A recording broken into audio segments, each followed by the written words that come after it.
What were the red flags you could see from space? I moved to his home country with him after he lost his job. I didn't speak the language, but I was young, bored and unfulfilled, so I followed him. We were in love, or so I thought, but we hadn't even lived together before and it was an unmitigated disaster from the jump. Morning one of waking up in a new country and he asked me groggily why I was not up already fulfilling my womanly duties. Turns out he expected me to get up hours before him and clean, do laundry, then make him breakfast and wake him up when it was ready. I told him right away I do not subscribe to these antiquated gender roles, and the responsibility of housework should be 50-50, and he looked at me like I was an alien. He told me I should want to do all the housework and do it while smiling out of love for him and our home. He said all of his exes did this. I was so caught up in the intensity of the feelings of the situation that I put up with things I wouldn't otherwise put up with. In the States he had me convinced this was love at first sight. He said I was his reason for living, that he wanted to marry me, have children, the works. He told everyone that would listen that he had met the one. He was so charismatic, but I know now that he was just manipulating me. He told me if I came home with him we would travel together. When we got there,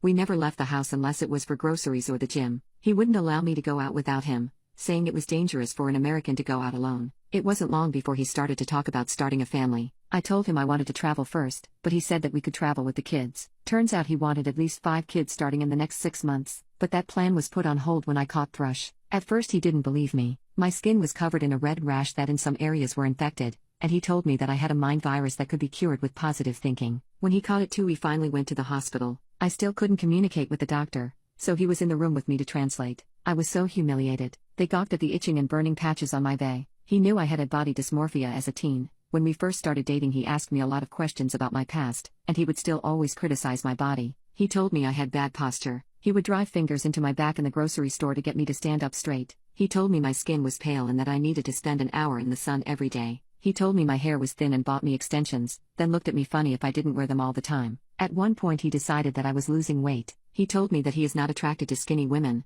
and if I didn't clean my plate he made me sit there and continue to eat until I felt like I was going to yarf. He literally said, "Just look into my eyes and eat, don't think about it." Needless to say, I was in hell, but I also felt like a captive in a foreign country, so I put up with things I wouldn't normally have put up with.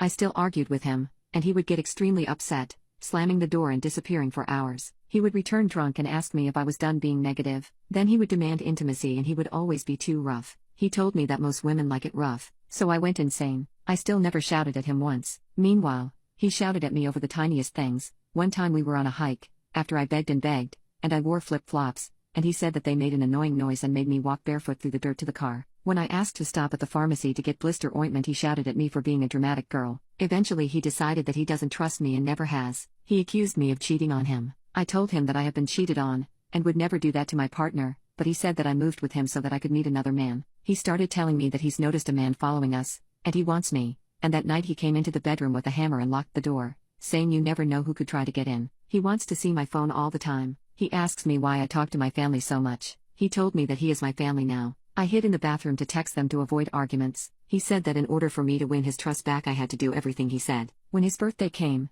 he said he wanted to try butt, something he had asked me for before and I said no, never. He put up a big stink about it, saying I must not be the one. He got incredibly mad, told me to get out, and it wasn't until he saw me crying in the street at night in a foreign country that he let me back inside, stroked my hair and said that it was all right. From there his mood did a complete 180. He was too calm, possibly even sad. Out of the blue he told me that we can't go on like this anymore. He said, I was crying all the time, and am too negative. He said that he realized in meditation that it is not our destiny to be together. He said I am not the person he thought I was. He told me that his brain created an angel but then I opened my mouth. He told me he needs a real woman, who will do all the cooking and cleaning. He said he can't deal with me anymore, but that I should never stop loving myself. I was upset and confused, and I started to bargain with him. I know, I can't explain it, but he wouldn't listen. I packed in a daze and still left things behind. When I was in the cab I still felt paranoid, like this was some kind of test, and he was going to call me and accuse me of knowing all along that I didn't care for him. But that didn't happen. No trap. I walked away. Somehow, he was the one to let me go. I'm not complaining, but I was incredibly confused. When I told my family about him they were all mortified, and I was overwhelmed to be back in the States with the people who actually cared about me. I still feel so ashamed for putting up with it. I am working on rewiring my brain after putting up with the abuse. It was utter whiplash, and I still feel scrambled to this day. But there you have it, the Great Wall of China of red flags.